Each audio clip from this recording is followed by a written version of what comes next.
Je m'appelle Grégory Roy, je suis journaliste et aujourd'hui je suis en très bonne compagnie avec l'un des cofondateurs de la franchise Depiltech que vous connaissez, Paul Mauvenu. Bonjour, je m'appelle donc Paul Mauvenu et je suis cofondateur de la franchise Depiltech et le directeur général.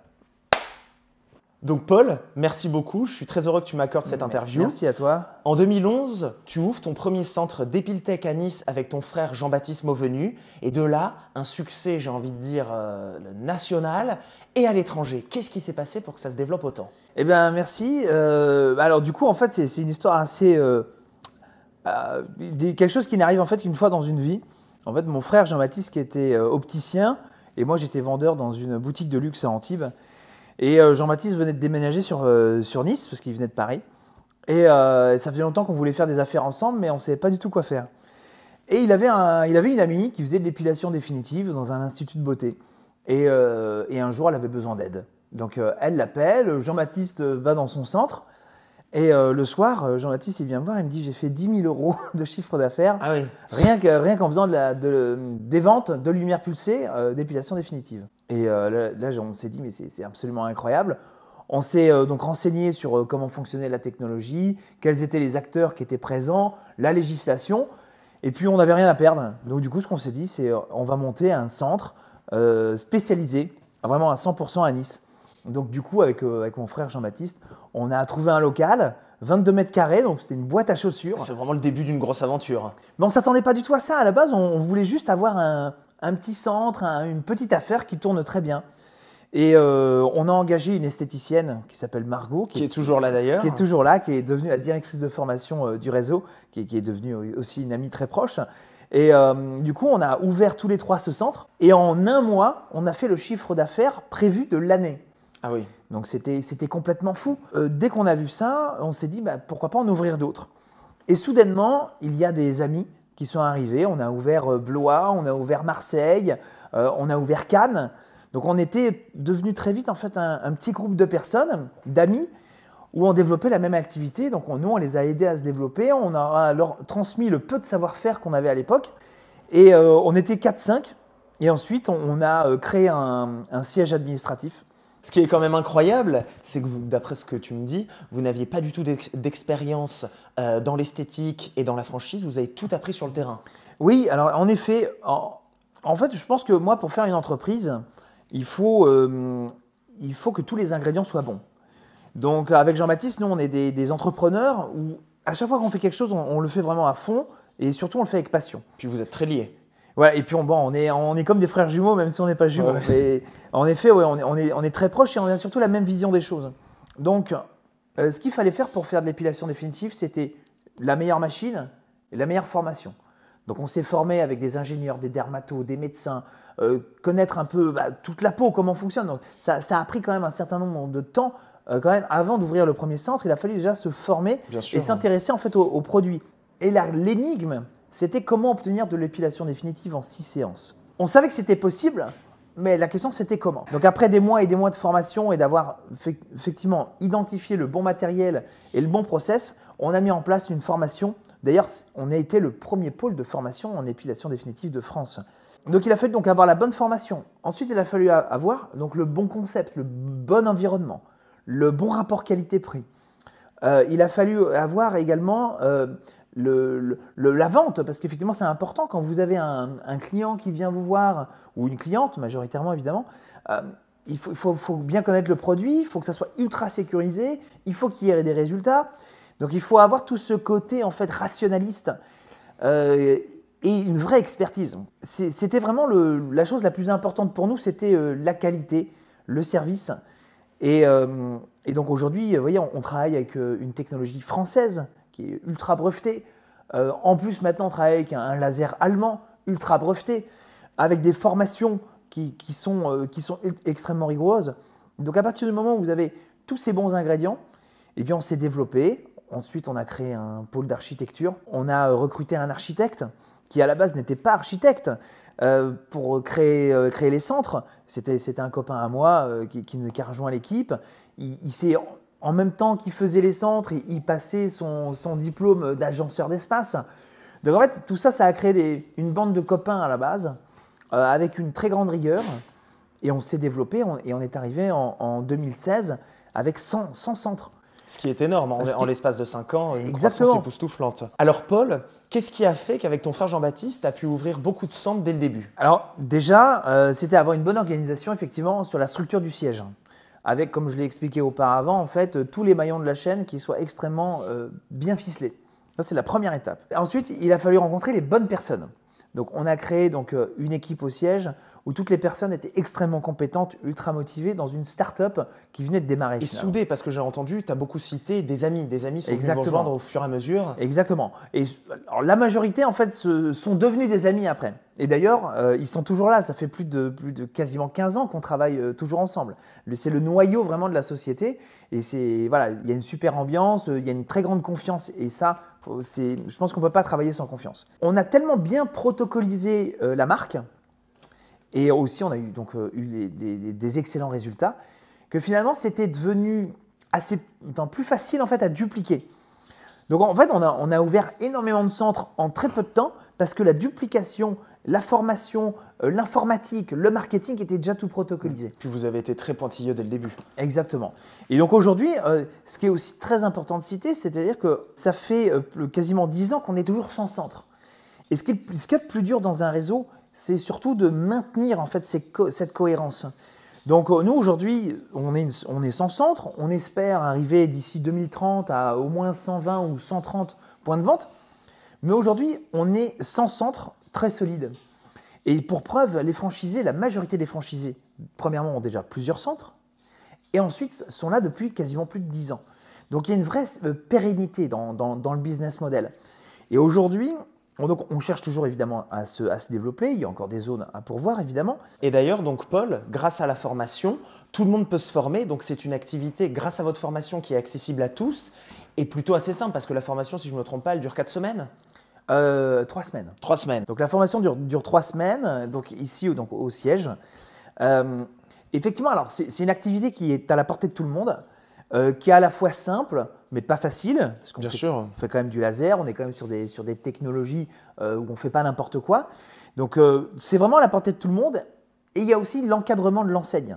Et l'encadrement de l'enseigne, donc ça passe par la formation, les formations continues, les formations fabricants, les animateurs réseau qui font de la formation sur le terrain, notre service qualité. Donc notre que service tu puisses client. définir, qu'est-ce qu'un animateur réseau exactement pour Dépiltech? Un animateur réseau, c'est une personne qui va passer dans ton centre régulièrement pour vérifier si tout va bien, pour t'aider en fait, si tu es franchisé, donc à réussir, à mettre en place les nouveaux protocoles, à améliorer ta qualité de service client, à améliorer les résultats, à gérer les problèmes quand il y en a, à mettre en place, je sais pas, de l'événementiel.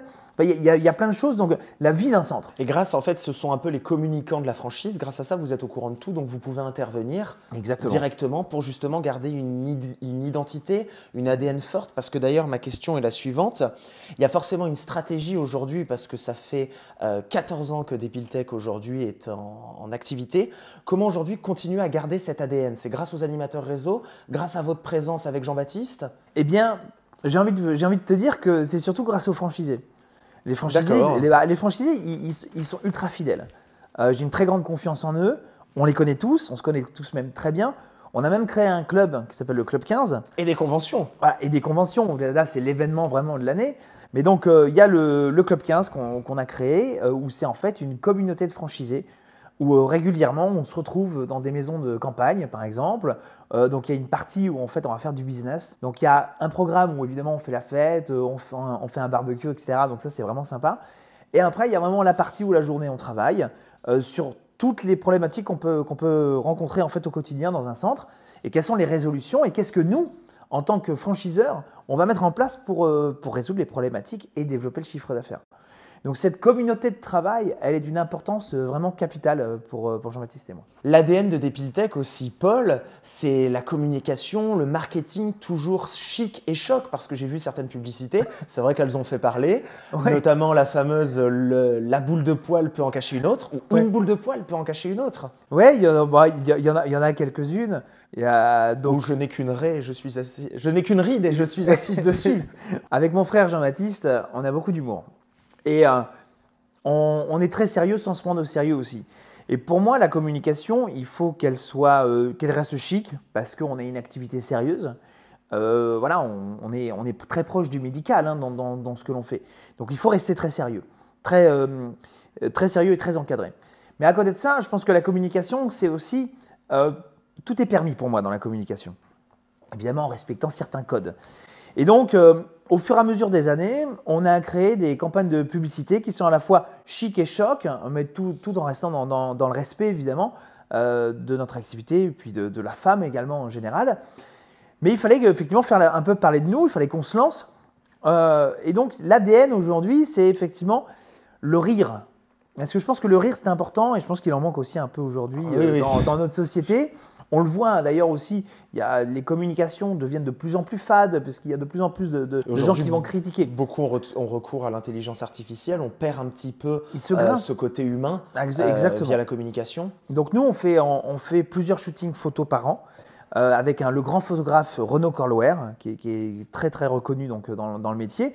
On a fait des campagnes de publicité avec Sébastien Chabal qui fait semblant de se raser avec un gilet de poil, etc. Donc là on était vraiment sur des campagnes donc avec Sébastien qui est un monument du sport et puis qui je pense, qui correspond en fait complètement à l'image de notre marque. Et puis à côté de ça, on va effectivement avoir des publicités qui vont être plus osées, un peu plus choquantes. Mais toujours, comme je le disais, avec du respect. Et il faut que les gens s'en souviennent. Bien sûr. Et il faut que les gens, quand ils regardent cette publicité, surtout, ça les amuse. Et nous, c'est ce qu'on cherche avec mon frère, c'est amuser un peu les gens. Et tu n'as jamais eu peur de choquer avec ces publicités? Mais alors oui et non, mais c'est du bon choc. C'est-à-dire que c'est pas les trucs qui vont dire oh non, c'est horrible cette publicité, c'est pas joli, c'est pas blessant. Faut pas blesser en fait. Il faut dire tiens, c'est pas choquant mais plutôt impactant.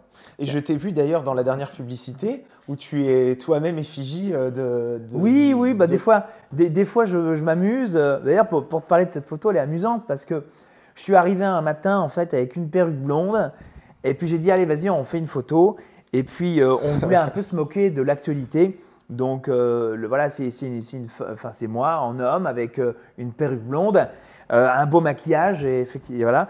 Et le slogan c'est qui suis-je? Et qui veut trouver qui c'est sur la photo? Eh bien, oui, on laisse la place voilà. aux internautes. Je ne dirais pas qui c'est, mais en général, les gens ont trouvé tout de suite qui c'était. Donc Paul, je suppose que tu reçois beaucoup de demandes de prospects à la franchise. Beaucoup de personnes essayent de te contacter avec Jean-Baptiste. Mais tu as sûrement un profil type, un profil qui t'intéresse, où tu sais que ça va marcher. Quel est ce profil? Le profil type, il n'y a pas vraiment de profil type, évidemment. C'est surtout au feeling, on rencontre les personnes, on rencontre leurs projets personnels.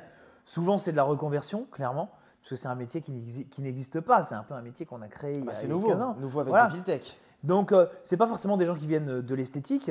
Je sais pas, je vais prendre l'exemple de Sabrine, qui a commencé, elle a ouvert, je sais pas, elle avait moins de 25 ans, qui a ouvert son premier centre à Avignon. Alors, ensuite, elle a ouvert, je crois, le deuxième à Valence, Carpentras, etc. Aujourd'hui, elle en a 7. C'est une jeune entrepreneuse qui a toujours, en fait, avec qui on a toujours eu effectivement ce feeling, on a voulu développer en fait ensemble l'activité. Et on se fait confiance, on s'appelle toutes les semaines pour faire le point sur ce qui va pas, comment est-ce que le marché évolue également. Ensuite, je sais pas, je vais prendre également l'exemple de Laura sur la région lyonnaise. Pareil, aujourd'hui, elle a 7 centres. Et donc, c'est quelqu'un qui adore l'esthétique, c'est quelqu'un qui adore le management. Donc, elle adore les ressources humaines. Donc, elle adore former les filles, les accompagner vers la réussite, les coacher. Donc, il y a tout type de profil. Ce qu'il faut, c'est être présent dans les centres, bien accompagner son équipe, créer un schéma de confiance. Et je pense aussi que les gens qui rejoignent le réseau, ce sont des gens qui vont aimer notre univers. Depiltech, si vous regardez, c'est pas le même univers que les autres instituts traditionnels. Bien sûr, voilà. Je trouve qu'elle se distingue même de beaucoup d'instituts traditionnels, comme tu disais. Il y a une image forte, il y a une ADN, une vraie identité en fait qui est très complète. Donc, si ça plaît, rejoignez-nous. Voilà, rejoignez-nous. Non, mais clairement, voilà. Donc, si vous nous regardez, si ça vous intéresse, contactez-nous. Donc Paul, c'est vrai que toujours je me renseigne un petit peu sur tes chiffres et les chiffres sont quand même exceptionnels. Mais j'aimerais bien que tu m'en parles un petit peu plus. Déjà, l'apport demandé pour rejoindre le centre d'Epiltech, le seuil de rentabilité et le chiffre d'affaires total du réseau, parce qu'il doit être assez costaud. Bien sûr. Alors c'est vrai que des chiffres, il y en a plein. Il y en a plein, mais puisque tu m'as posé la question, je vais te les donner. Ouais, C'est ça. je t'écoute. Alors, déjà, il faut savoir que depuis 2011, l'enseigne, elle a fait 600 millions d'euros de chiffre d'affaires. Ah, on n'est pas loin du milliard. Ouais, c'est un demi-milliard si tu veux. Oui. Donc, donc ça c'est le premier chiffre que j'aime bien parce que forcément, ça donne une certaine résonance. Ensuite, pour ouvrir un centre, aujourd'hui, on est sur une enveloppe d'environ 95 000 euros. Donc, si tu veux, aujourd'hui, le profil qu'on recherche, nous, on aime beaucoup les infirmières. Ça peut être des gens qui sont en reconversion également. Ça peut être des gens qui viennent de l'esthétique. Ça peut être des investisseurs. Peu importe, en fait. Il faut un apport de 30 000, 40 000 euros. Comme ça, tu fais un petit emprunt à côté. Ensuite, le chiffre d'affaires, il n'est pas compliqué. Si tu lisses la moyenne de l'ensemble du réseau, c'est 300 000 euros. Donc, 300 000 euros à l'année.